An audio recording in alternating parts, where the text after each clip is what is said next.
Okay, I'll call the meeting to order.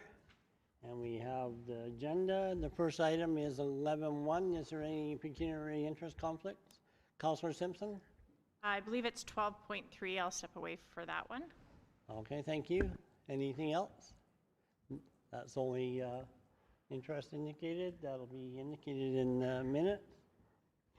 Excuse me. We have the agenda. Any additions to the agenda? Motion to accept the agenda as presented. Councillor Holm? Any discussion? Call the question. All in favor? Okay, that's carried.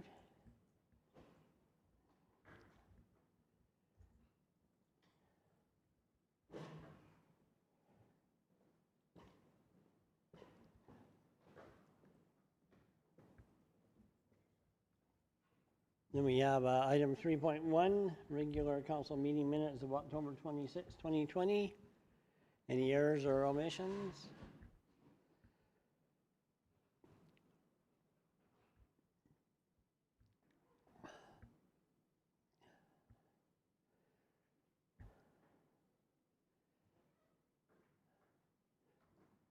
Okay, I'd entertain him. Councillor Chapman indicates that he will move the minutes as presented. All in favor? And that's carried unanimously. And we have item 3.2, and Lana has a couple of amendments that she noted here. One was that Kyle Beauchamp was not present for the org meeting, and I believe she indicates that there was a spelling error for Councillor Holmes' name on one section, huh? Yep. 7.6, I think. So those two changes are noted thus far. Are there any other errors or omissions, corrections?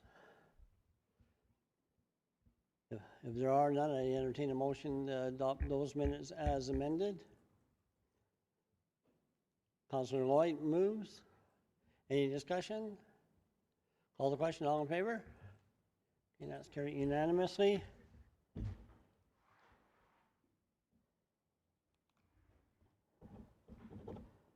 And we have nothing else until we go to 7.1, proposed amendments to council procedural bylaw. Lana. All right, thank you, Mayor. I'm speaking tonight on the council procedural bylaw, bylaw number 775-GE03-20. It was most recently amended in March of 2020. This past year, there has been a few things that have come up over the year that now that we've completed the organizational meeting, it just seemed like a good time to maybe go over and review some items that maybe council wishes to amend at this time. These are just proposed amendments. Nothing is cast in stone. There can certainly be other amendments maybe that council does see fit. I did include a copy of the actual bylaw so that you can see, and I presented a few items suggesting or asking for clarification if council would so wish to make any changes. The first one, meeting times. We start our meeting times at 5 o'clock, and per section 5.3, 4, 5, and 6 notes that should the meeting continue past 9 o'clock, that we do require a bylaw by 8:30. And given that a lot of our meetings have been going a little bit later in the day, that I'm suggesting maybe of changing that time to the resulting motion by 9:30 to conclude the meeting by 10. We would require a resolution to do that. And again, these are just proposals, so should any amendments need to be done, I could come back to the next meeting with a proposed bylaw, including all of those amendments for council's review, and then you can pass a resolution or make a decision at that time. The other one was recording of the votes. In the council procedural bylaw, minutes are currently recorded with the names of those opposed to a motion. And according to the MGA, this is only necessary if council requests that a vote be recorded. So currently right now, if there's any opposition, then it lists everyone for and everyone against. So if council So wishes, it could just say 5-2 carried, as opposed to unless a councillor specifically would ask that that be recorded to state the names. The recording of dialogue in the minutes, we did a council best practices workshop in 2019, and it was noted that in the MGA, that it was in section 2081AI, the minutes are to be recorded without comment or note. And if you look back to our minutes during that time, they were quite extensive, sometimes 8, 10, 15 pages long, and included a lot of the dialogue. In July of 2020, the MGA amended to remove the part section in the MGA to remove without note or comment. So it's now left up to municipalities to decide whether or not you wish to have your minutes recorded in that way. In my research, I did consult with 16 various municipalities around the province, and I only found 2 others that actually record dialogue in the minutes. A lot of times the dialogue can be taken out of context, like by tone or in conversation. The resulting resolution is recorded, and I did find that 14 of those municipalities do not record the dialogue. So should council wish to bring this back, we would require a resolution to do this. I would also like to note that we do live stream all of our meetings, and we have implemented a policy in March of 2019 to reflect that. And we do retain our recordings for a period of 4 years.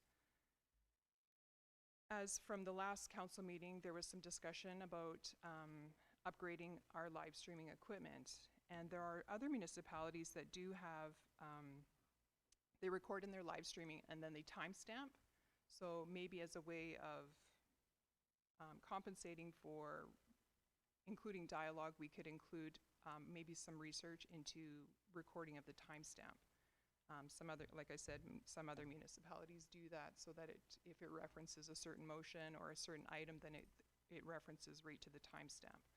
So we do not currently have that capability. If that was something to be implemented at this moment, it would have to be like a manual figuring out of that. But there is some capability in our software programming to do that if that's council's wish to maybe explore that as an option. The number 4 there, notice of motion. Per section 19.0 of the existing council procedural bylaw, like should a council member wish to have a matter added to the agenda, it's asked to produce the motion in writing and forward to the CAO with the request that it be discussed with the mayor, who shall refer the notice of motion directly to the next regular council meeting. This process will allow administration to come prepared to the next meeting with a proper response and information pertaining to the topic, and is especially helpful on topics that require an in-depth research or consultation on the matter. There's no resolution required for this. It's already included in the bylaw.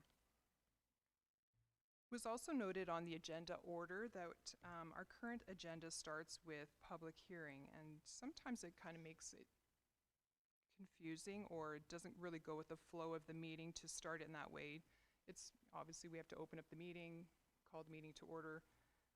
So I'm recommending that the agenda order to change the public hearing to go after the adoption of the minutes. So just to move it down 3 items.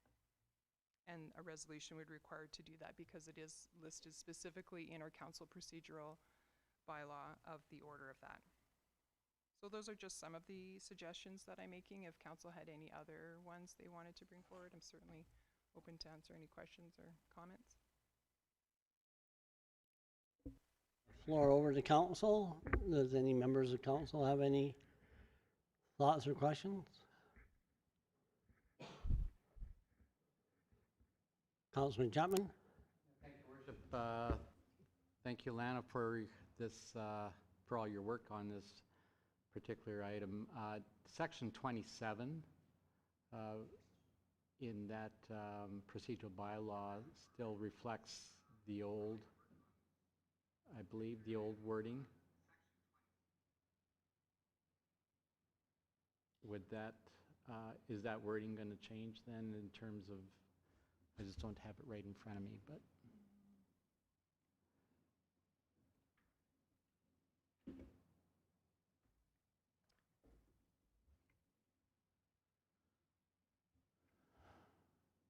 Councillor Chapman, through to the chair, section 27 refers to voting on motions. Is there something specific in there that you wanted to? Yes, that it would, it still reflects the old way. So what that means is that the recorded votes aren't necessary anymore, so, Oh. but you still have it reflected in section 27. There has not been any amendments made. That's Okay. tonight. I'm just suggesting if that is something of council's wish. So then the next meeting, then I would come back with a proposed bylaw to reflect that removal of that, and that it would just be if council so wished by declaring the recording of the votes.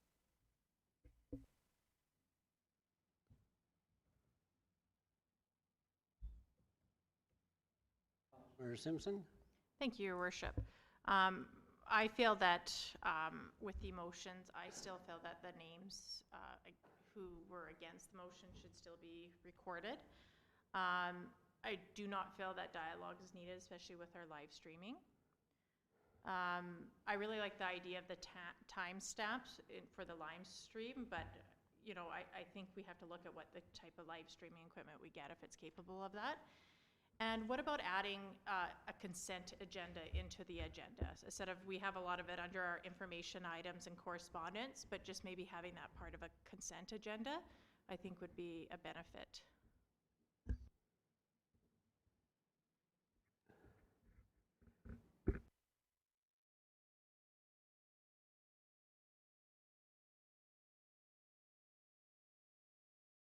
I also agree that I'd like to see the names continue to be put down as to who's for and against motions.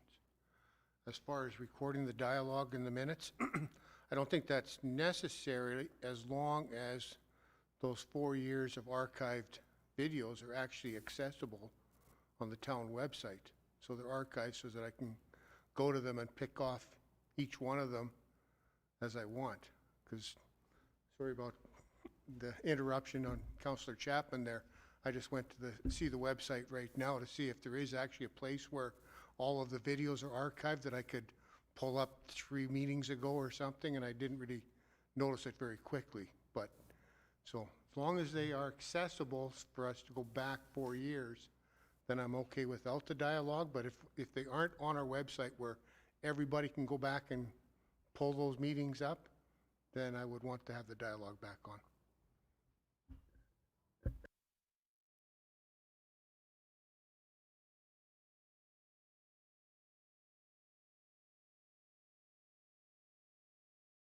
The different proposals I have sits, well, really only 5, because the one notice of motion doesn't need anything, it's already accommodated for, so we don't have to really spend much time on that. But so we have a total of 5 different items that we might consider. So so for meeting times, the change for a vote to that hour change, that seems to be agreeable to everybody. Anybody have any objection to that? So we'll bring back the bylaw with that reflected. And then for the recording of the names, the recording of the vote, I think we have Councillor Simpson and Councillor Holm that have spoken to that. And you know, the MGA does allow for us to make a motion to ask for a recorded vote if you don't want to do this on a regular basis and that. So I'm kind of, sometimes I'm on both sides of that, because these can be used to kind of weaponize the minutes a little bit sometimes when you're doing the for and against, and it can go back in time, and it's you know, I have made some motions on that. You know, I'm not ashamed of anything I vote on, but you know, sometimes it can go back, and people that research the history of things, like you say, with the brevity of the minutes and that, sometimes there isn't really a recording of a councillor's maybe their conditional disapproval of something, or you know, they would kind of be okay with approving it, but they're kind of not, and they kind of stay why, and then they vote against it, and so it can be used a little bit harshly in the annals of time sometimes, so, I mean, I prefer that it's just go and have it where you ask for a recorded vote if you want it to, but that's my opinion. But Councillor Lloyd? Thank you, Your Worship. I would agree to leave the names on, but maybe for people that are opposing it, if they want to have a statement on there, that they could be allowed to have that recorded. If there's, a particular reason why they're voting against it and they want that recorded. But I would be in favor of keeping the names on there. Okay, so anybody want to speak to that? I think we have no real consensus on that one yet. Councillor Chapman? Your Worship, in your reference to the MGA, I tend to support that philosophy more than anything. I think if there's a request to have recorded votes either way, for the positive or for the negative, that would be up to the presiding officer at the time of the council meeting. But as far as needing to record only one side or the other, I think a motion is carried or defeated. And in some cases, it can be requested to have that motion recorded or the votes for and against. Thank you. Okay, so, well, you want to divide this down the road? I guess we can just vote it for and against. So I think we have consensus on number one, and then recorded names. Do you want to make a motion to remain with recorded names, Councillor Holm, then? Or what? Be tending towards, only because I think it's very divisive. If we have to request a recorded vote, I think that is actually pointing a finger at somebody who maybe is voting for or against the motion. And so I'm totally against, it's either got to be all one way or all the other way. And so I'm all in favor of recording the names on the vote so that it doesn't get to be a game. So just for a show of hands, all in favor of the recorded names on the votes? Okay, so we have majority there. Okay, and then recorded dialogue, I think we have, do we have consensus on keeping the minutes the way they are, provided we have a reliable live stream archival minutes? And maybe direction to get the administration research on the time stamping. I like that idea, be able to correlate those two things. CEO Hastings? Thank you, Mr. Mayor. Just for a quick example, if council would like to see how that actually works in practice, the City of Lethbridge embeds the video recording with their actual agenda items. I believe they use the same agenda software that we do. So all you have to do when you go on the City of Lethbridge website, click on the agenda item that interests you, and not only does the staff report, corresponding staff report pop up, but that portion of the live stream meeting starts airing. So it's quite slick. The two qualifiers before you get too excited, we'll have to look at what's it cost and the logistics involved with making it happen. But in a perfect world, that is quite an efficient way to have the actual context to the resolution that appears in the minutes paired together. Okay, and then, so notice of motion, that's already allowed, so we don't really need to introduce anything like that.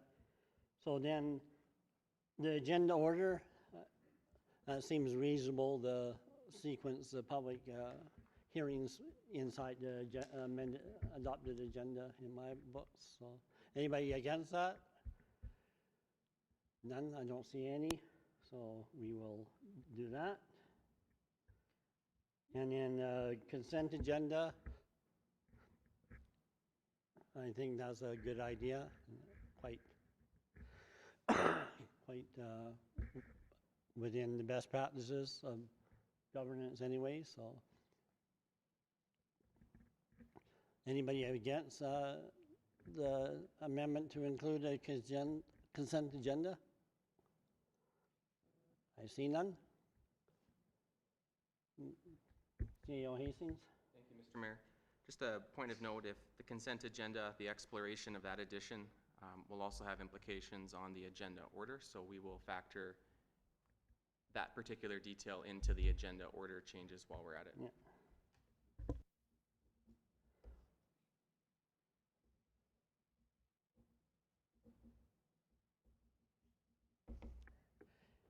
All right, so then a motion to direct the administration to proceed with the amended bylaw as indicated with number 1, the meeting times being changed as recommended, leaving recorded votes the same, leaving the dialogue the same as we do now, and with the investigation on the cost implications and the logistics of embedding the timestamp.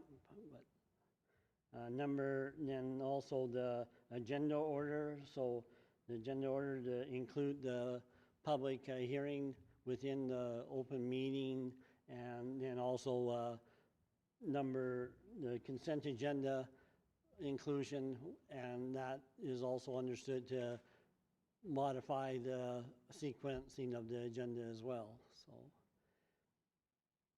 Councillor Simpson moves that. Okay. Any discussion? Okay, I see none. All in favor? That's carried unanimously. Thank you.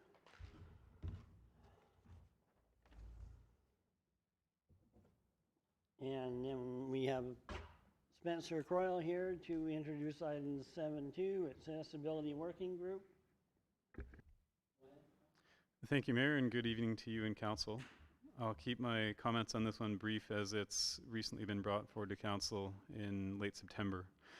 So after the September 28th meeting where Council gave staff the approval to reopen the call for nominations for the Accessibility Working Group, the call was reopened, advertised a number of times on our social media platforms. A member of the community had reached out and asked if they would be able to reshare that on a couple of the local Facebook pages. They've done that, and we've received 3 nominations.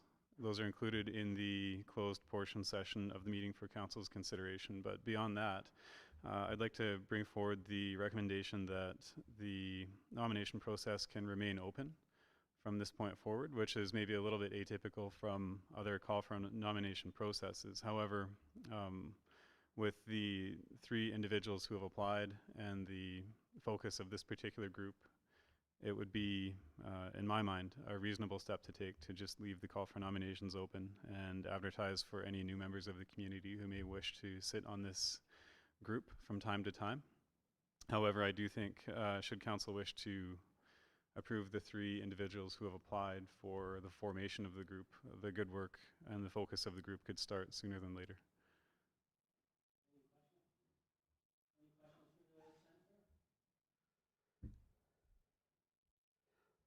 Councillor Holm?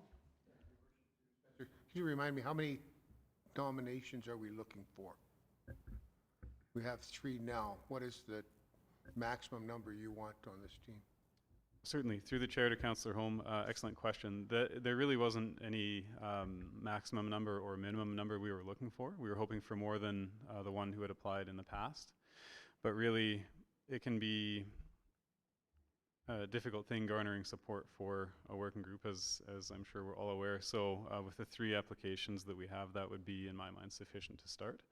And I don't believe that there will be a huge onslaught of new applicants in the future. So if a couple of more would like to round out this team as it is proposed to sit now, then that would be just fine from the staff perspective.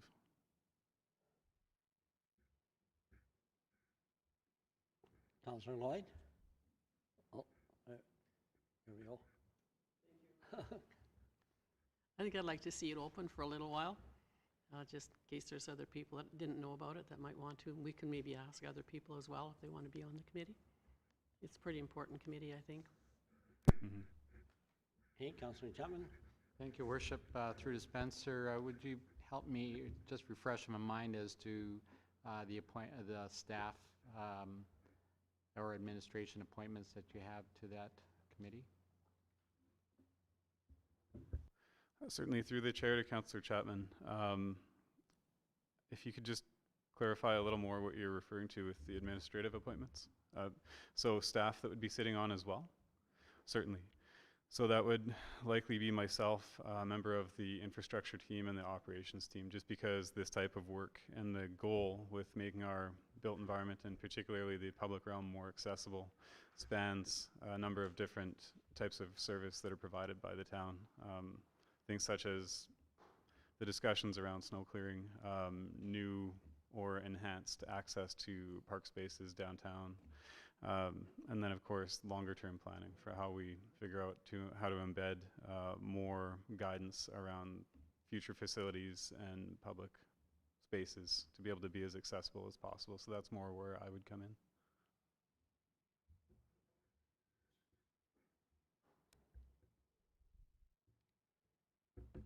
Councillor Simpson? Thank you, Your Worship. So I'll make a motion to approve the formation of it and also keep the nomination process open. Okay, we have motion by Councillor Simpson to approve the formation of the working group and approve the nomination process to remain open indefinitely. Any discussion? Call the question, all in favor? Carried unanimously. Thank you. Thank you. And we have 8-1. Kyle.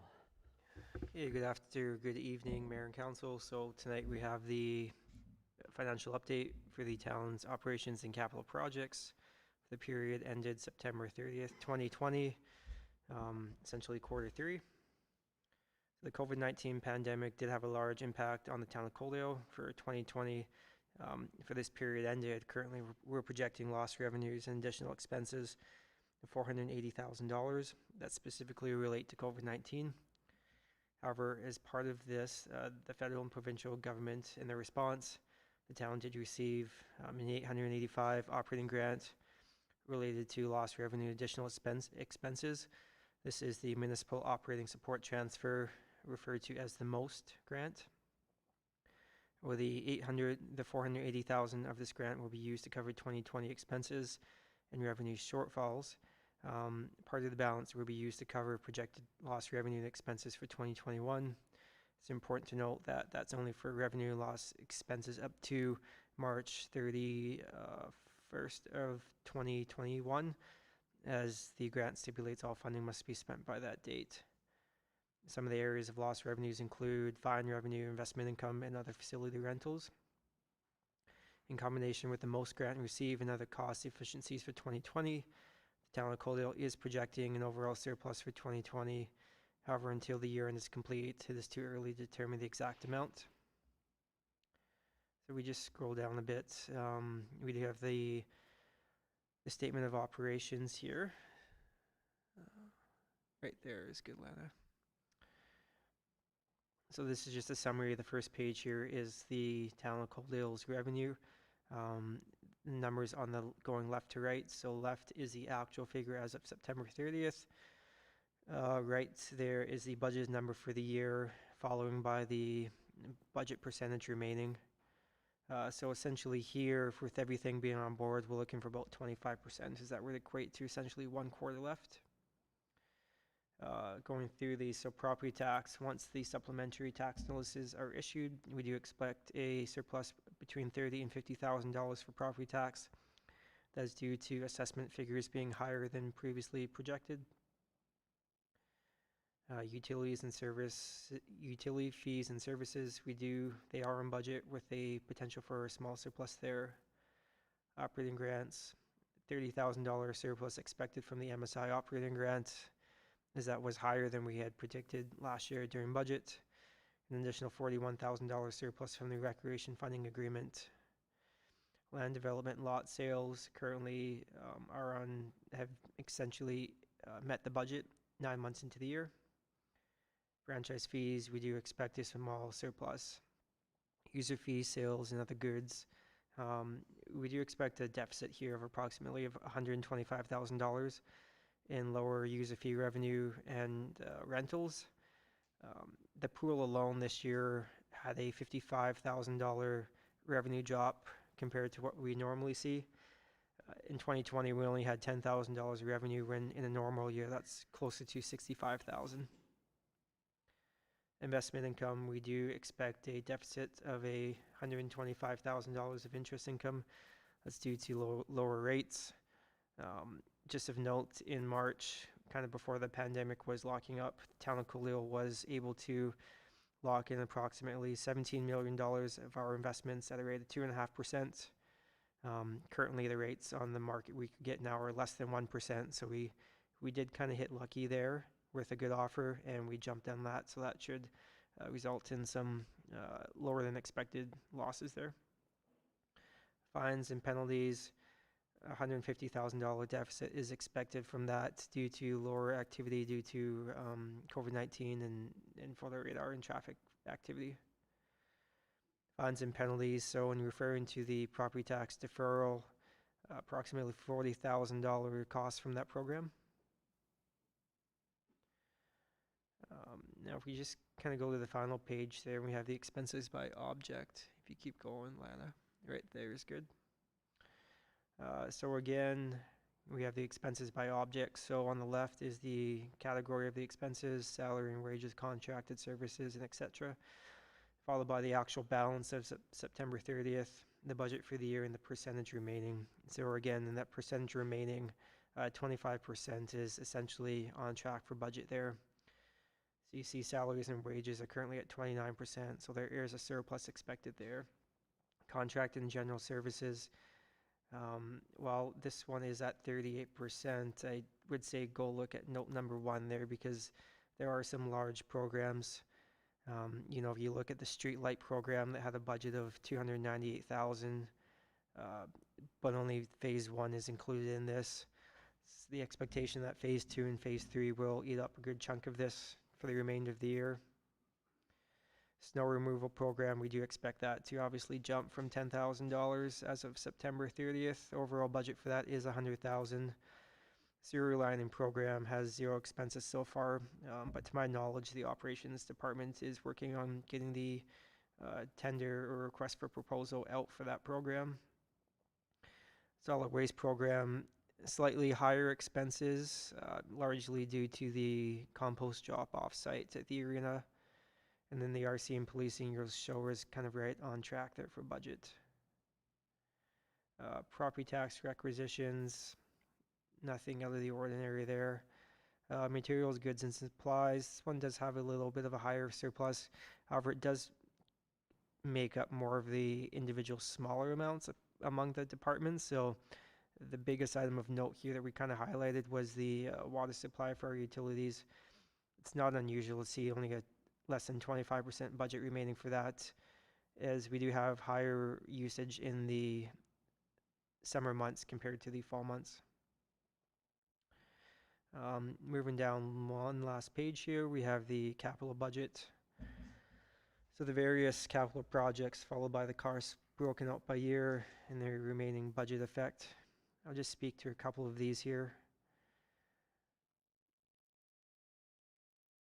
So we do have the pool repairs.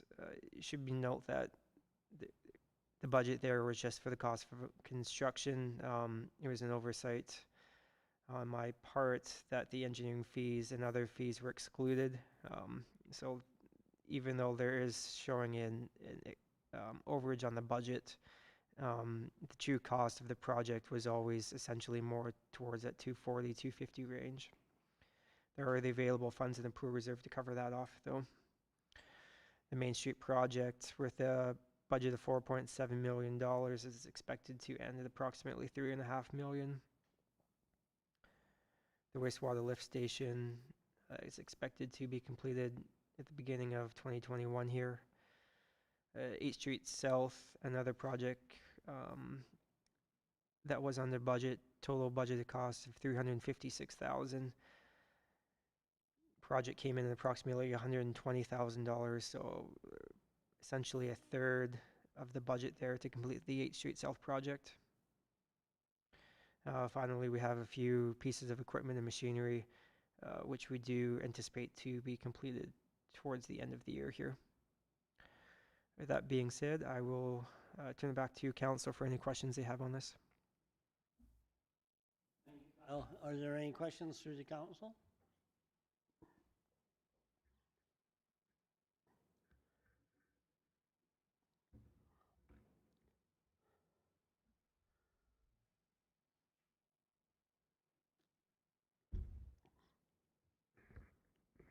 Just give council a minute.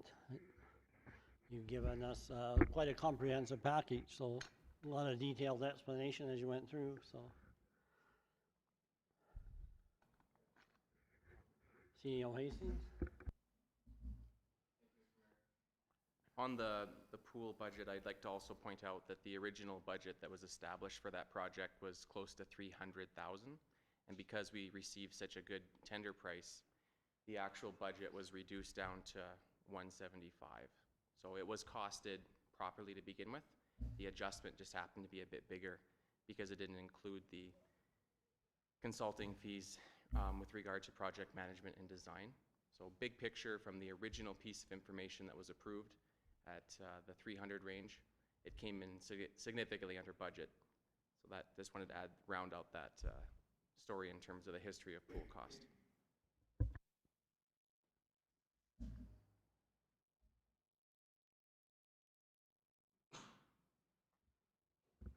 Okay.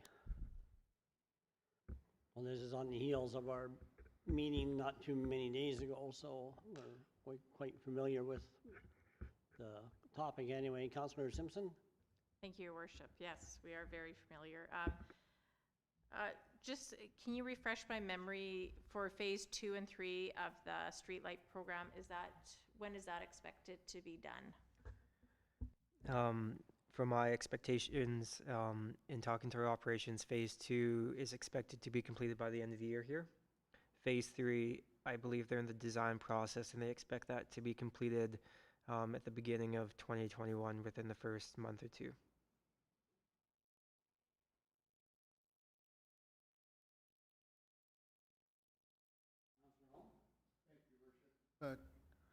For the engineering structures here, we have Malloy Drain Phase 2B. We have it down there, $3.1 million. Is that not just what was presented to us from the government? And do we not have to come up with, trying to help me here, 350,000 ourselves? 280. 280,000 ourselves? And I don't see that reflected in those numbers there, is it? So the 3.1 million is the total expected cost for the project. Since we haven't incurred any expenses yet, there's nothing to show. So the 3.1 shows basically everything, not just our 280, but essentially what we would have for the grant funding as well, if that answers your question.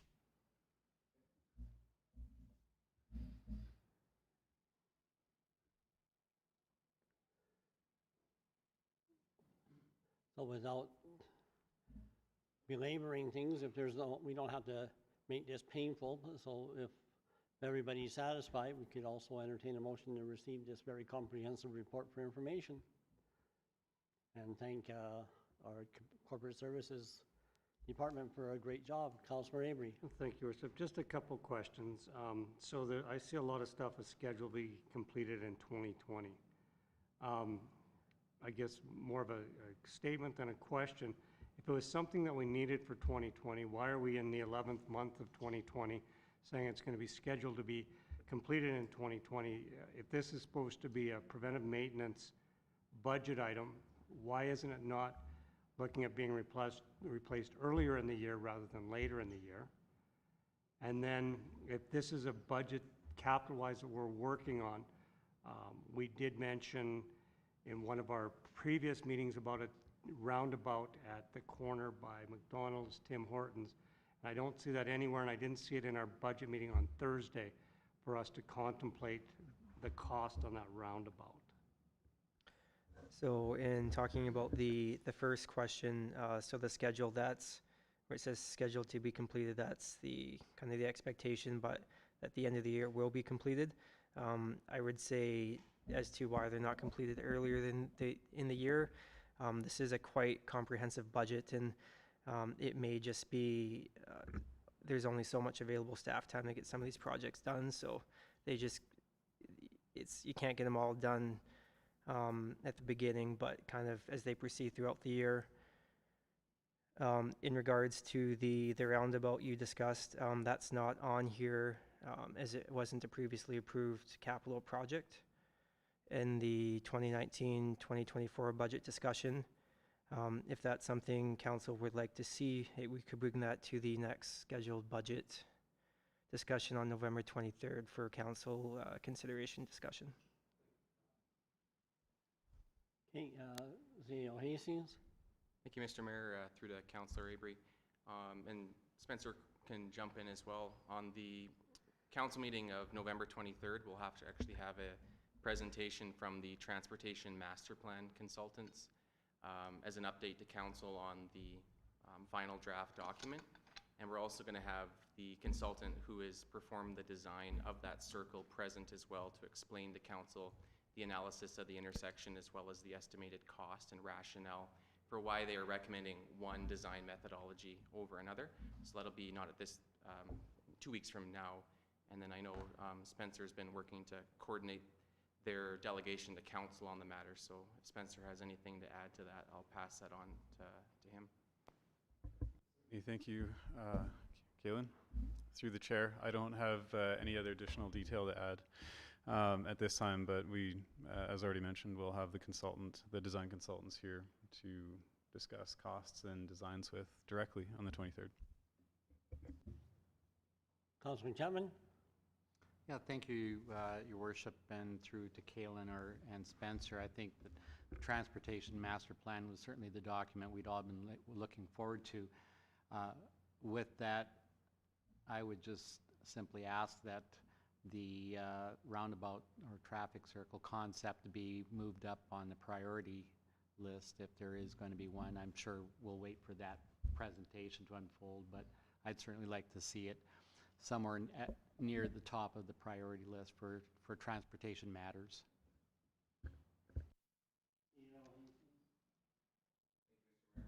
Councillor Chapman. Thank you. Like, the intent is to have the consultants come in and speak to council direct globally on the master plan itself, but also on a few different particular capital items, including the intersection of 21st Avenue and Land O'Lakes Drive, where the Tim Hortons and McDonald's are located. Following that discussion, some direction will be requested from council on what information council would like administration to bring back in return, including whether it gets explored or added to the capital budget, and if so, which year. Because that is a service level priority question for council, but we wanted council to hear the information first, the logistics on the consultant's perspective on urgency, and then from there, council gets the final say because they control the purse on which priorities get funded and which ones don't. So that was the purpose behind the order. We didn't, in the absence of that as staff, want to throw it on to the capital plan and then get council to deliberate on something without having that broader information and study before them. So that's why it wasn't in the last budget meeting, but it can certainly be added to a future budget meeting before the budget's approved, if that follows.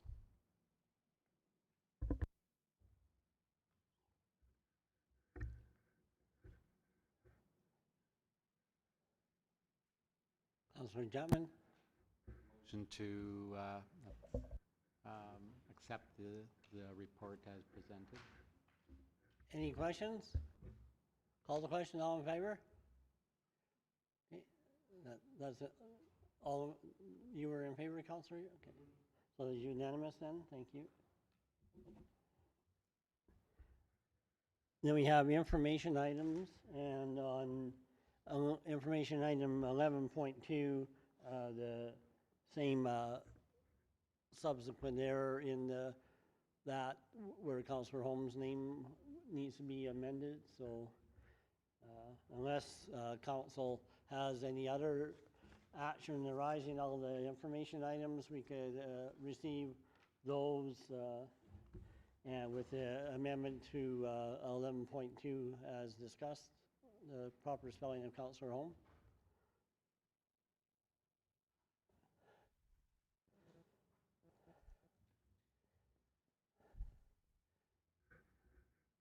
Counselor Simpson moves the information items 11.1, 2, 3, and 4 with the noted amendment in 11.2 for the correct spelling. Any discussion? Call the question, all in favor? Okay, that's carried. Okay, and we're done the open session of the meeting. I'd entertain a motion to go into the closed session. Councillor Lloyd moves. All in favor? That's carried unanimously.